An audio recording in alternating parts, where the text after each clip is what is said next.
Agenda. Yes, ma'am. I need, Mayor Bridgman, I'd like to pull item number 1 Okay. off of the consent agenda. All right. And with the understanding that at a different point in time, we will add that back in there. We've got some additional information that we were trying to get, and so I'd like to pull that from the consent agenda.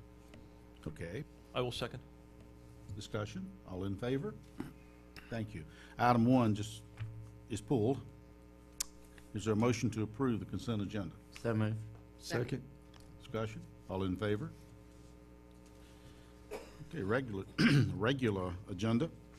Item 7, award of contract for Dunham Road culvert replacement, Lynn Haven Drive culvert and storm drain improvements, and Lynn Haven Drive resurfacing. John E. Jenkins Incorporated, $635,131.67. Presentation by Mr. Rusty Bost, City Engineer, and that is Exhibit 7. Good evening, Mayor, members of council. The item before you tonight is the projects that the mayor just described. We're going to be replacing a 72-inch failed culvert underneath Dunham Drive. I got some pictures here that I can show you real quickly that give you an idea of kind of the situation we're running into with Dunham Drive. These are in your Elmo, but this top picture is the upstream head wall of Dunham Drive. The important thing to notice here, and the most recent episode that we had with the wall failure and the erosion going on behind the AAA Auto Care zone place, is we see the same thing happening right here. There is erosion underneath that head wall, and that's kind of washing out that head wall. So we've got to get in there and fix it. You can see it's a concrete pipe. The joints are separating and the head wall's falling apart. This one also has a bit of a quirky scenario to it. One of the sideline pipes that drains the road is discharging into this system, but it's pointed upstream. So if you can imagine an on-ramp onto an interstate pointed upstream, the chaos and confusion is happening hydraulically inside that pipe, and it's becoming a maintenance issue also. So we'd like to get in there and straighten that out as well. So there'll be some additional work on the sideline pipes in the road as we replace that culvert. Downstream side to it, you can see from that picture, there's cracks in the wall, giant cracks in the head wall that could punch out. You know, it's kind of precarious, as well as a storm drain pipe that's discharging over the top of the culvert. Again, that's not your ideal situation. You try not to have your hydraulics conflict each other like that. So we're going to try and fix that as well. The next project that we have is the Lynn Haven culvert, and I can show you a pretty good picture of that one also. And you can see that's just, it's a little clearer hopefully in your agenda package than what's showing up there. But It is. that's supposed to be round, and it's an egg. So obviously there are things happening underneath that culvert that we've got to get in there and sort out. Additionally, upstream from Lynn Haven, from the culvert itself, and this is underneath the curb line of Lynn Haven, we have a sinkhole that opened up underneath part of the existing storm drain system. Wow. This down here is the actual pipe itself, and there is a joint right there where the two pieces of pipe marry up, and it opened up. They're supposed to be sealed up tight. In this instance, that one opened up, and in our investigation of the system, we found that rampant through that whole system.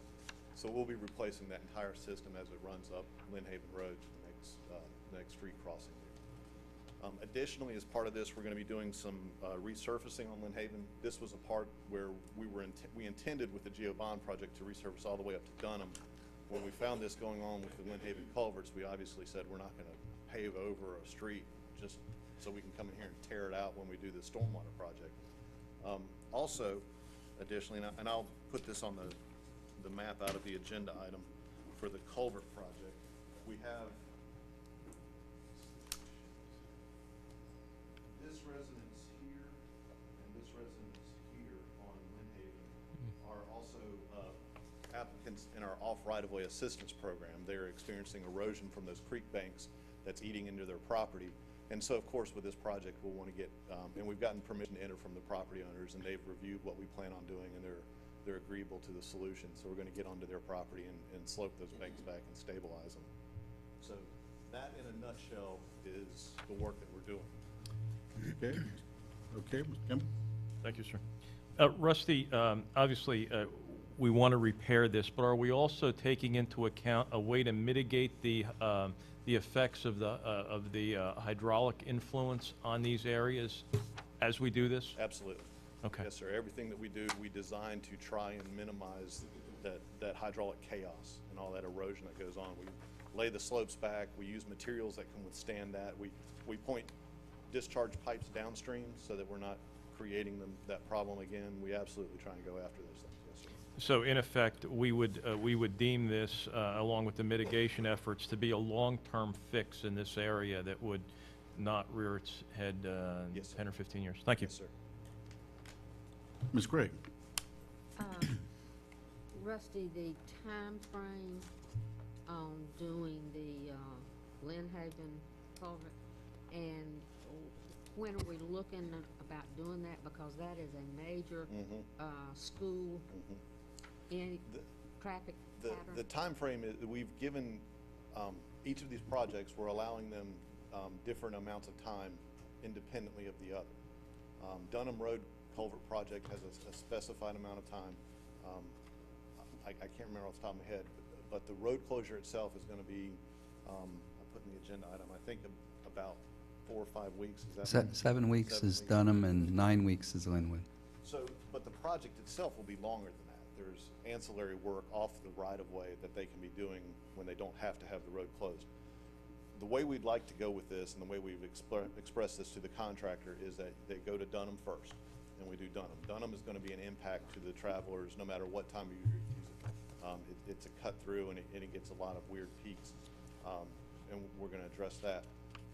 But then as Dunham finishes up, we anticipate that coinciding with the end of the school year, and then we start on Lynn Haven. If it finishes early and we can find work that the contractor can do that doesn't close the road, we'll probably let them go ahead and do that work. But I think our goal going into this is that we don't want that road closed while school's open. We've been in communication with the school board the entire time. They're getting those Tuesday email updates as the project progresses. They said that they can tolerate living with the road closed, but that's the school board and those are the buses, and that's not necessarily the parents. So there's two different audiences there. But we really want to aim for letting them close the road at the end of the school year. The other question is, if the road does have to be closed, how are they going to be detoured around that? Well, the road will be closed. Okay, And all right. we will work with them on the detour. We will make sure that we get that done. Off the top of my head, I haven't looked at it yet. Okay. But Hudson may be the next closest crossing of that creek. And that may be just how we And have to do it. the last thing I'd like to say, I know that John Jenkins in our agenda is the one that is scheduled to do this work, and I just want to compliment the staff on getting a local business to do that, and John Jenkins will do a great job for us. Yes, sir. We have a great relationship with them. We Thank expect you. this to work well. Okay, Dr. Curley, then Mr. Gallagher. Rusty, the cut through with Dunham, there's going to be people with, a surprised look on their face, so. We hope not. Our plan right now is the week before we close the road, we put the message board out there and let them know that on such and such a date that road will be closed. So most of the traffic on Dunham is a cut through right now. Right. The counts that we did all showed these gigantic peaks that don't necessarily correspond with that neighborhood. And it's clearly cut through traffic. So hopefully if we can put that message board out, we can get that message to them. And then also when it comes time, we'll definitely do the blast out to the school board, the newspapers, the transit people, E911. We touch everybody on that. Probably you'll close Dunham right at the old Powell residence, and if they're coming down that way, they'll probably get on the club. I think what we'll do is put road closed to local traffic only up at Armstrong? Armstrong Park. Yeah. Okay. And at, Yeah. And done. Glenwood, or whatever. Yeah, the southern Glenwood one is. probably. Mhm. And that way, they're not caught in a neighborhood. Right, right.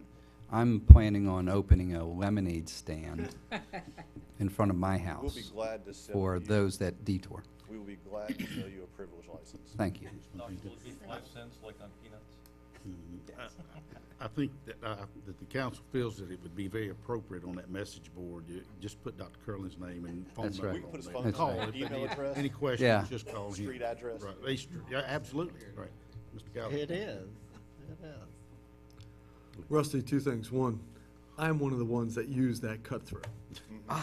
Jeez. And the majority of the drivers that you're gonna find are trying to get away from making a left-hand turn onto onto Armstrong Road. Okay?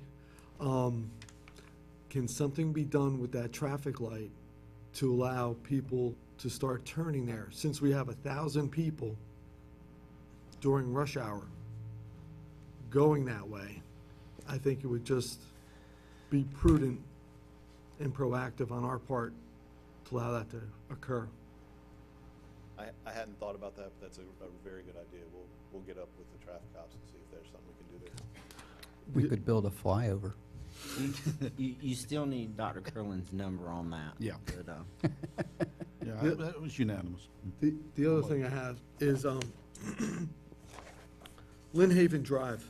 Yes, sir. I used to go on this road all the time going towards the swim club down here, Wesley Acres. And we're gonna put a bike path in here on both sides, Bike lanes. bike lane. Bike lanes. There is existing out there an airstrip of pavement. And there's enough room to stripe off 4 feet on either side of the existing pavement and put the little bike lane symbol inside the existing pavement. So no new asphalt, no tearing up, no construction. This is just restriping. And the goal there, obviously, is that school is a generator of pedestrian and bicycle traffic. And we simply want to delineate a safe place for kids to ride their bikes. Okay, so there is bike traffic there. Oh, yes. Okay. Yes, sir. I just, Yes, sir. Yes, ma'am. Talking about, going back of what Dr. Curlin was saying, notifying the people with the message board and everything. Does our telephone system, are we able to do a broadcast telephone information that could be done, a week to 2 weeks ahead of time? Yes. Yes, we have the Blackboard system, I think it is, that can do that. And we can do it selectively, Yeah. and we can do it across the whole city or in pieces. There's a challenge there. You don't want a Blackboard message to the whole city, because not the whole Right, city uses that. right. But it is a cut-through, so it's also not people that live right there. It's another sector of the population that's gonna be hard to target, but we can definitely do something like that to the local population, and make sure everybody in the neighborhoods know what's going on. I've gotten those calls in the past, and they are helpful. Sometimes our citizens get irritated, but at the same time, it really keeps people informed and communicates with them, and I think that is something that is important, is to keep the citizens in the communication loop, so if we could do that, that'd be great. Yes, sir. Russ, this is a little bit off subject, but it's along the lines with the phone call chain type of thing that we have available. This past week, we had snow and 1 inch, and we shut down the bus system.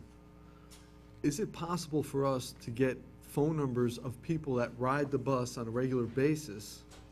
So when we do have, a storm of that shuts down our buses, that we're able to communicate with the riders themselves so that they will understand that the bus is shut down for that day. that'd be I'm gonna maybe transportation. leave that one up for Todd or Rachel. I'm not sure how. It, you or know, Paul. it's, Maybe even Paul. and I'll just jump in a little bit. It's interesting, for instance, I got on my phone that Republic was not going to have its services, and I suspect that somehow or another they got my number. So they said, okay, we're suspending the recycling. and then later said, okay, we're coming back into the recycling. So you have to be able to capture something to be able to then send them the message back out again. Yeah, and we took your suggestion, and we're gonna be offering that up to the ridership. If they wanna give us their phone numbers to be informed of what we're doing, we'll be more than happy to put them together, and put them together in a separate block, so if there is anything that happens with transit for suspension of service or extension of service, stuff like that, we'll be able to inform them. Paul, how are we going about collecting their phone numbers? Just be a piece of paper that they're handed when they get on the buses, or they'll also be able to set that up at the bus terminal itself.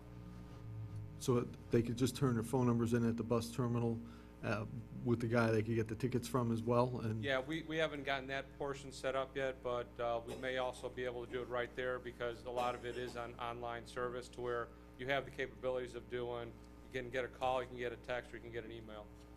Yeah, because right now, this is when most of them would want to go through with that, because they, had a suspension of service. Right. So And it's like I fresh said, in our mind. We are gonna go ahead and take care of that. I know that we're working on the sheet of paper that tells us the information that we know how to inform them. Excellent, thank you. Mayor, Yes, sir. getting back to the Mm-hmm. agenda item here, I'd like to make a motion to approve. Second. Discussion? I do think under discussion that the council feels that probably in doing that message board with Dr. Curlin might want to put one out for Ms. Craig out at, on this property too. Just call her, just give her a call. All in favor?